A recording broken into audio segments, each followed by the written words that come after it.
دا قبر نه وروسته زندګۍ کې هم شهید، دا جنت کې هم شهید، په هر حال کې دا شهید دی. بیا شاهد داسي چې کله کله دا شاهد چې کله گواهی ورکوي د دروغو گواهی ورکوي، یو څو پیسو دپاره گواهی ورکوي، لیکن شهید دا هغه دی که یو سړی دروغجن نو هغه سچه ثابتوي، که یو سړی ګناهګار شهید یې سچه ثابتوي، که یو سړی نافرمان شهید یې سچه ثابتوي. هغه څنګه یو سړی د مونځ نه کوي، یو سړی د زکات نه ورکوي، یو سړی د دروغ وایي، یو سړی د بدنظري کوي، یو سړی د غیبت اوري، د دنه ګناهونه شوي دي، دا فاسق هم دی، دا فاجر هم دی، لیکن نبی علیه الصلاة والسلام فرمایي یغفر للشهید کل شیء الا الدین. د شهید دپاره هغه ګناهونه معاف دي چې د دنه په ژوند کې شوي دي، که د د سترګو نه شوي دي، که د غوږونو نه شوي دي، که د لاسونو نه شوي دي، که د خپو نه شوي دي. څومره چې د رب العالمین نافرمانیانې شوي دي، څومره د نبی علیه الصلاة والسلام طریقې پرېښې دي. دا شهادت دومره لوی مقام دی، شهید دومره لوی مقام او مرتبه ده چې رب العالمین هغه ته ټول ګناهونه معاف کړي په یو شهادت باندې. د الله رسول څه فرمایي؟ شهید ته الله ټول ګناهونه معاف کوي. نو د دروغجن نه رښتونه جوړوي. یو سړی مونځ کوي، زمونږ به دا خیالي چې کیدای شي دا مسلمان نه وي. یو سړی زکات نه ورکوي، دا سوچ دی کیدای شي مسلمان نه وي. یو سړی ګناهونو کې مبتلا دی، خو چې کله دا شهید شو د ده د حقانیت، د ده د سچایي مهر په ده باندې ولګېد چې دا شهید او سچا مسلمان دی. شهید دا هغه خوش قسمته کس دی چې کله دته شهادت میلاویږي. او بعض وایي چې شهید د شهود نه دی، او شهود کا معنی ہے حاضر کیا ہوا. او شهید ته شهید ځکه وایي چې کله د دنه روح قبض کیږي، په دغه ټیم کې ټولې د رحمت فرشتې راغلي، د ده نظاره کوي. یا شهید هغې ته ویلی کیږي چې دا د دشمن مقابلې ته وځي، د دشمن مقابله کوي. یا شهید ته شهید ځکه ویلی کیږي چې کله د دنه روح قبض کیږي، رب العالمین ورته ټول نعمتونه وښیي.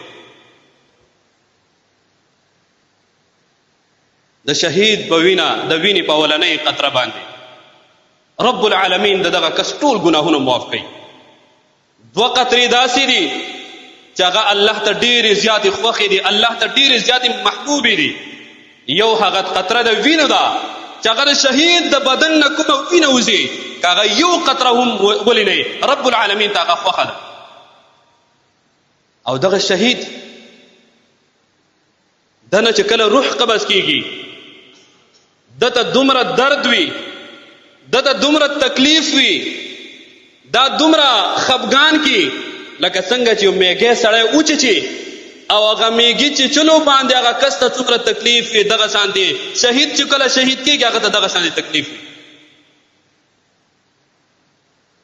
د قیامت په ورځ به شهدا به را رواني، د شهداو د بدن نه به هغه شانتې وینې رواني.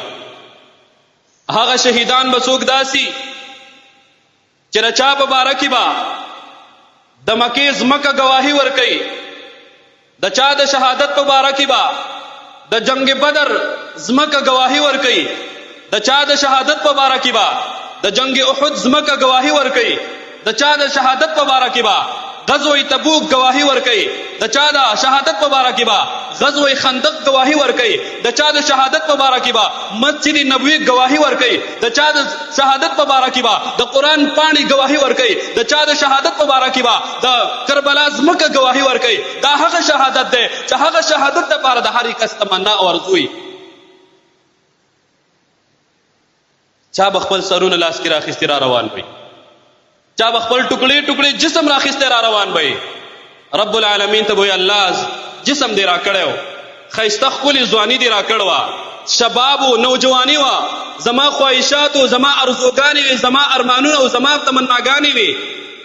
رب العالمین هغه هر څه مې ستا د رضا دپاره قرباني کړی و، دا خپل جسم مې ستا د دین دپاره پیش کړی.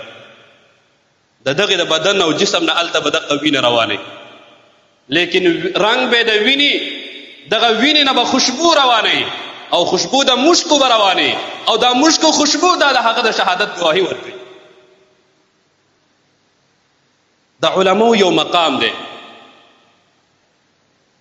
د حافظانو یو مقام دی.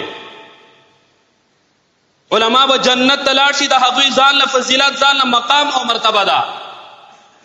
حافظان چې جنت ته لاړ شي، د هغوی ځان له مقام او مرتبه ده. حاجیان به جنت ته لاړ شي، د هغوی به ځان له مقام او مرتبه وي. فقها، محدثین، مفسرین دوی به جنت ته لاړ شي، د هغوی به ځان له مقام او مرتبه وي. انبیا به جنت ته لاړ شي، د هغوی به ځان له مقام او مرتبه وي. صالحین به جنت ته لاړ شي، د هغوی به ځان له مقام او مرتبه وي.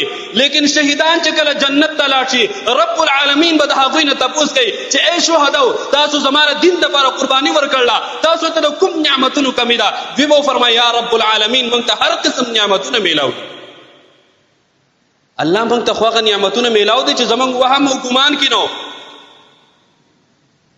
بیا به رب العالمین تپوس وکړي چې شهداو څه ارمان دی ستاسو؟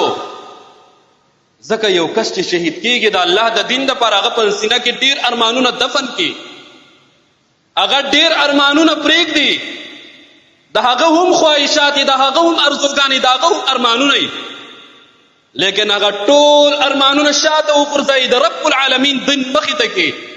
درې پیره به رب العالمین تپوس وکړي، ورته به وایي چې ها وایي څه مسله ده، کوم نعمت تاسو ته کم دی؟ دوی به وفرمایي چې الله پاکه نعمتونه خو ټول نعمتونه میلاو شوي دي، هیڅ یو نعمت کم نه دی. لیکن الله موږ صرف دا غواړو چې موږ ته واپس ژوند راکړه دنیاوي. الله موږ دنیا ته ولېږه چې موږ ته دوباره شهادت میلاو شي. هغه شهادت په وخت کې چې موږ ته کوم قدر راکړی شوی، کوم عظمت او رفعت راکړی شوی، کوم خوند او مزه راکړی شوی وه، هغه خوند او مزه نشته، نور هر څه دي. بل روایت کې راځي چې جنت ته څوک هم لاړ شي، هېڅوک به د دنیا ارمان نه کوي، هېڅوک به دا نه وایي که تر دې پورې که یو کس ته وویلی شي چې دا ټوله دنیا به تاله درکړی شي، بیا به هم وایي چې دنیا نه توبه، نظم دنیا ته. هېڅوک به دنیا نه غواړي. صرف شهدا دا هغه طبقه ده، شهدا دا هغه خلق دي، شهیدان دا هغه خلق دي چې دوی خپل جسم د الله دپاره قرباني کړی و. دوی ته په دې مرګ کې هغه مقام میلاو شوی دی، هغه اکرام د دوی کړی شوی دی، هغه عظمت ورکړی شوی دی چې دوی به لس ځله دا ارمانو کې چې الله موږ دنیا ته ولېږه، دنیا ته ولېږه پټي ګناه، دنیا ته مو ولېږه چې دوباره وجنګېږو او ستا د دین دپاره راته دوباره شهادت میلاو شي. لہذا شهادت دا خوشحالي ده، شهادت دا سعادت دی، شهادت دا د الله د طرف نه یو انعام دی. شهادت باندې هر قسم ګناهونه معاف کېږي، شهادت باندې جنت میلاویږي، شهادت باندې د جنت نعمتونه میلاویږي، شهادت باندې د الله رضا نصیب کېږي، شهادت باندې نبی علیه الصلاۃ والسلام خلوص نصیب کېږي، شهادت باندې الله خوشاله کېږي، په شهادت باندې دین اوچتېږي، په شهادت باندې دین غالبه کېږي، په شهادت باندې دین عام کېږي، په شهادت باندې دین تحفظ کېږي، په شهادت باندې د ختم نبوت تحفظ کېږي، په شهادت باندې د صحابه تحفظ صحابه تحفظ کېږي. شهادت دا هغه مقام دی تر څو پورې چې شهیدان کېږي اسلام ته څوک نقصان نشي رسولی. او دا شهادت سلسله چرته هم نه بندي تر څو پورې چې یو سړي کې ایمان وي، شهادت به نه ختمي.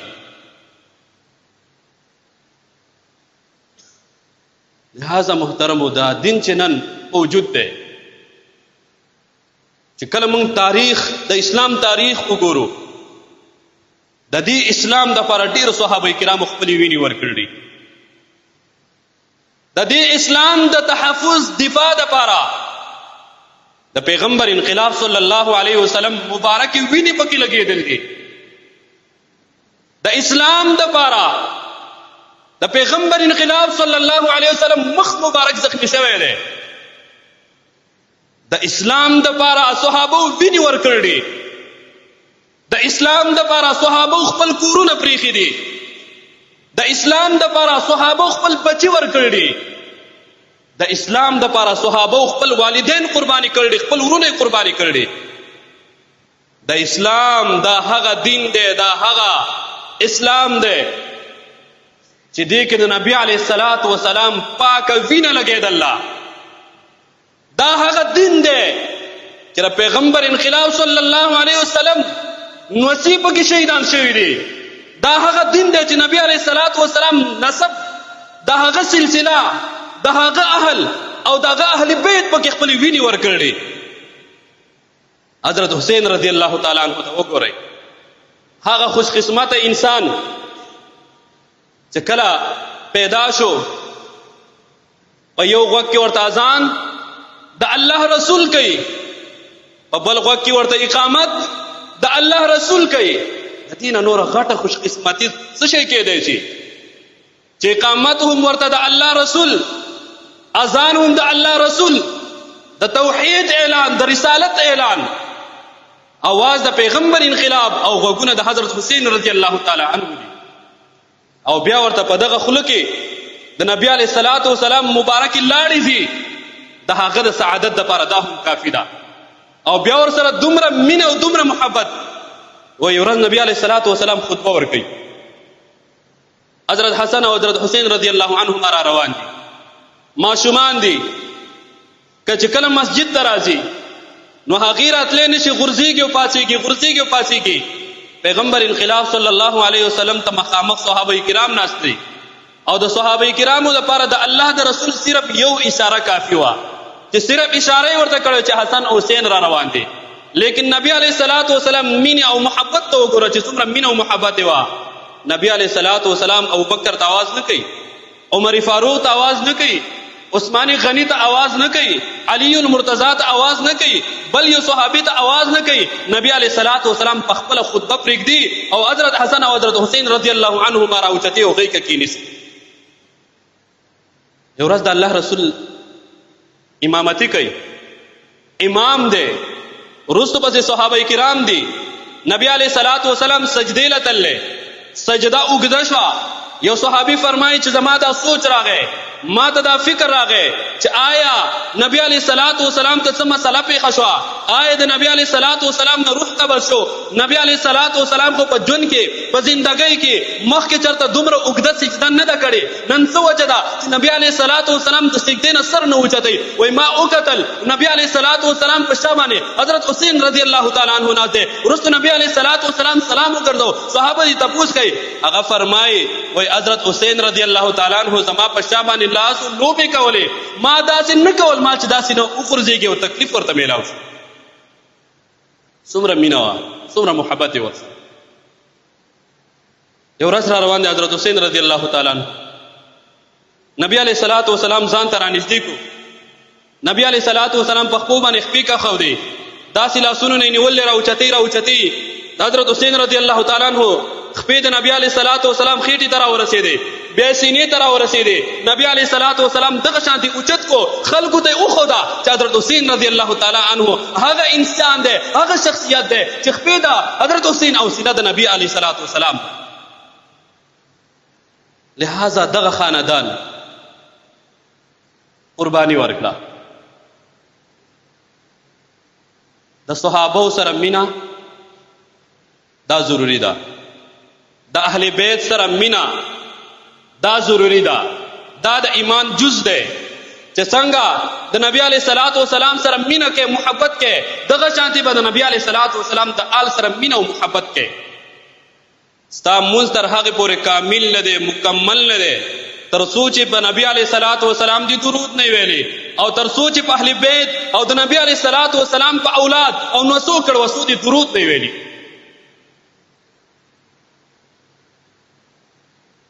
نبی علیه الصلاۃ والسلام خاندان پاک صفا وینا، هغه چې د هغه تربیت نبی علیه الصلاۃ والسلام کړی، د هغه تربیت حضرت فاطمه رضی الله تعالی عنها کړی، د هغه تربیت حضرت علی رضی الله تعالی عنه کړی. د قیامت ورځ به بعض خوش قسمته به داسې چې د هغې د کور نه به یو شهید راپاڅي، او زموږ ستاسو د کورونو نه دته هارټ اټیک شوی، دته اکسیډنټ شوی، دا په کینسر باندې مړلی، دا په زیړی باندې مړلی، دا په تبه باندې مړلی، دا په حزه باندې مړلی، دیو خپل منځ کې دشمني ومړو، دا چې دنه یو بل اشتلې دی مړه دی ها داسې خلک به د قبرونو راپاسي ورنه لاړ شي د غټ قبرستان کې وګورئ تاسو ته به هر قسم کس په نظر باندې راځي څوک به د چا به عمر پوره شوی د چا به اکسیډنټ شوی څوک به په تبه باندې مړی چا ته به کینسر لګېدلی څوک به په یو حالات مړي څوک به په بل حالات مړي قبرونو نه تپوس وکړئ چېرته به هم داسې نه چې زه د الله د دین دپاره شهید شوی یم او دا د شهید قبر دی زمونږ د کورونو نه به هر قسم مریضان راپاسي هر قسم بیماران به راپاسي او الله دې خیر کې چې موږ په کوم حالات کې راپاسو لیکن بعض خوش قسمته به داسې چې د هغوی د کور نه به شهید هم راپاسي بعض به داسې خوش قسمته چې د هغوی د کور نه به 2 شهدا راپاسي د بعضو د کورونو نه به 3 شهدا راپاسي لیکن د نبی علیه الصلاة والسلام خاندان هغه خاندان دی د نبی علیه الصلاة والسلام د تربیت هغه اثر دی د علی المرتضی رضی الله تعالی عنہ د تربیت هغه اثر دی چې کله د هغوی مقام او مرتبه راشي د هغوی نمبر راشي نو دغه زنانه به هم شهداو کې ولاړي دغه ماشومان به هم شهیدانو کې ولاړي دغه نبی علیه الصلاة والسلام اهل عیال به هم شهیدانو کې ولاړي د کور نه یو شهید دی ټول د کور شهدا به ولاړي لہذا شهادت د لوی مقام د لوی مرتبه ده مسلمان سړی په شهادت باندې ماتم نه کوي مسلمان سړی په شهادت باندې مبارکباد ورکوي مسلمان سړی په شهادت باندې نوحه نه کوي مسلمان سړی په مرګ باندې چغې او سورې نه وایي جړه هر چا ته راځي لیکن دا یاد وساتئ ګوره کله چې یو عام کس وفات شي د هغه تعزیت څو ورځې دي 3 ورځې څو ورځې دي ټول وایو چاته وا څو ورځې دي 3 ورځې تعزیت کول خفګان کول غمخواري کول غم مناوهل صرف 3 ورځې دی د 3 ورځو نه وروستو هر چاته اجازه د خپل کاروبار کوه لیکن کله چې د یو ښځې خاوند وفات شي نو بیا د هغې دپاره دا مسله د 3 ورځو نه ده 4 میاشتې او 10 ورځې به دا زیب او زینت نه کوي دا به ډول سنگار نه کوي دا به سترګې نه تورئ دا به دنداسن نه لګئ دا به لاسونه نه سره کوي دا به ښایسته کپړې نه اچوي د ټولو نه زیات غم